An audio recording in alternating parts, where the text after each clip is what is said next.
This is way too normal. This is the intro. Something usually weird happens.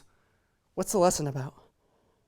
The spread of sin. Did someone say spread? Hey, hello. Look at me. Look at me. Let's talk about that.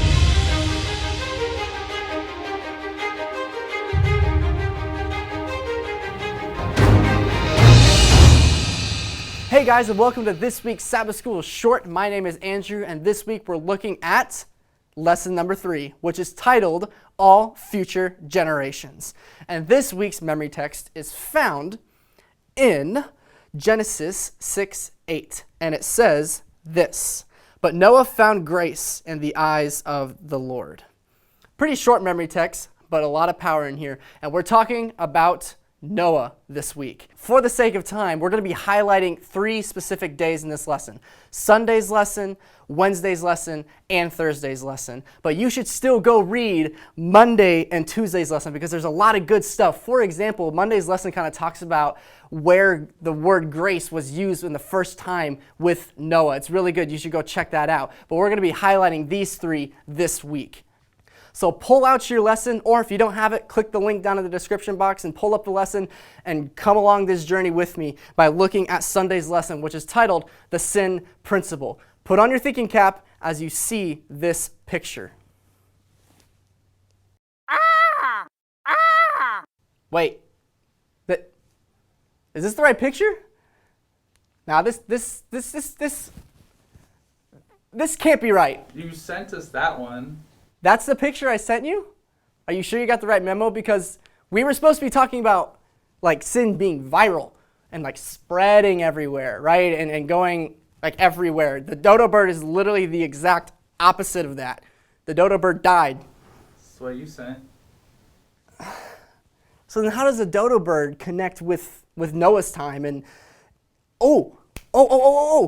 okay, so the dodo bird, right, he's extinct. The dodo bird is dead, right? And this kind of illustrates the effects of sin, that sin fosters death. Sin brings in death, right?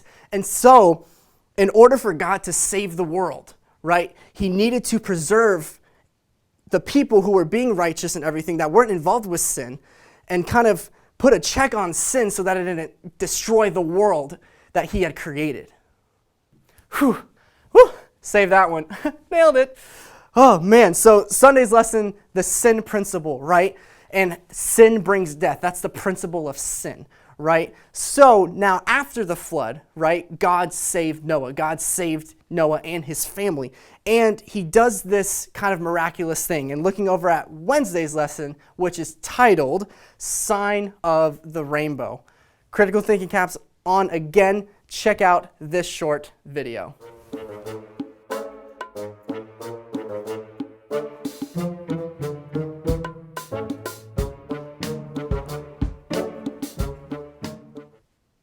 That's interesting, right?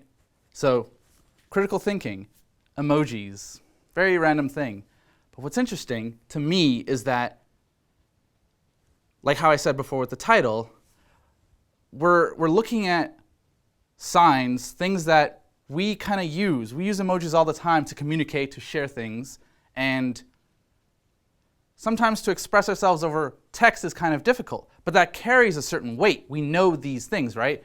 And just like the rainbow, there was something very critical and important there. See, back then, with the flood happening, that was the first time that rain had ever happened. So just imagine for people who have never experienced rain before, flood just happened, it stopped finally, and it rains again. They would probably freak out again with the rain, right? So when they see that rain and then that rainbow comes out, it's that reminder, it's that promise that God said. So it's very interesting if you see this quote here.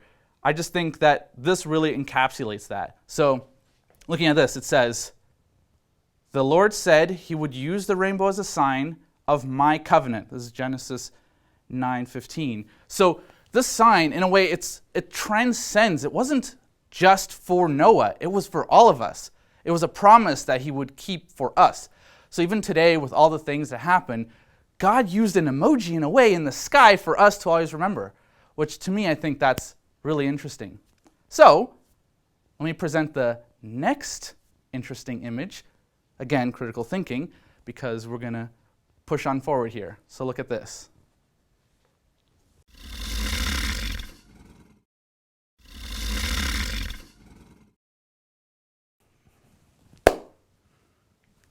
Easy, right?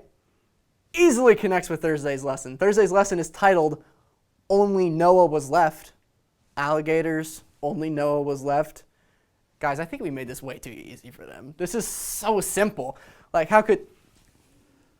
Fun fact that Andrew forgot and omitted is that alligators hold their babies in their mouths to protect them. That is all. Yeah, the other Andrew is right. If you didn't get it, I apologize. That makes more sense. I totally forgot to admit that. Yeah, alligators actually carry their babies in their mouths to protect them from the dangers around them. And now, maybe with that piece of knowledge, you can kind of get the connection. Because with Noah, and when I think of Noah, when I think of an alligator protecting its babies, God made that covenant with Noah to protect him from the consequences of the sin in this world. And he made that covenant with him to protect him from that. And this quote here in Thursday's lesson, I think, really kind of summarizes this. It says, "Yet Noah's salvation was linked to God's covenant with him, a covenant that originated and was executed by God of mercy and grace." So it's this covenant that kind of wrapped Noah around, right? Just like the mother alligator with the babies, right? Wrapped around them and kept them secure, kept them safe from the dangers around. In that same way, God's covenant kind of wrapped around Noah and kept him safe in the middle of the flood. So I hope you guys enjoyed this week's Sabbath School Short. If you could leave a thumbs up for this video, drop down in the comments of how you were thinking through these pictures, and maybe you were studying the lesson and you saw another connection or another way some of these images worked with the lesson. Drop that down there. We'd love to have a conversation with you and jump into the lesson. There were a lot of things that we kind of skimmed over. This is the milk. The lesson is the meat. So get into that lesson, read it, and understand it for yourself. And think about those pictures and those images that we've been showing you as you read through the lesson, and make those connections for yourself. But we hope to see you on next week's Sabbath School Short, and we'll see you then.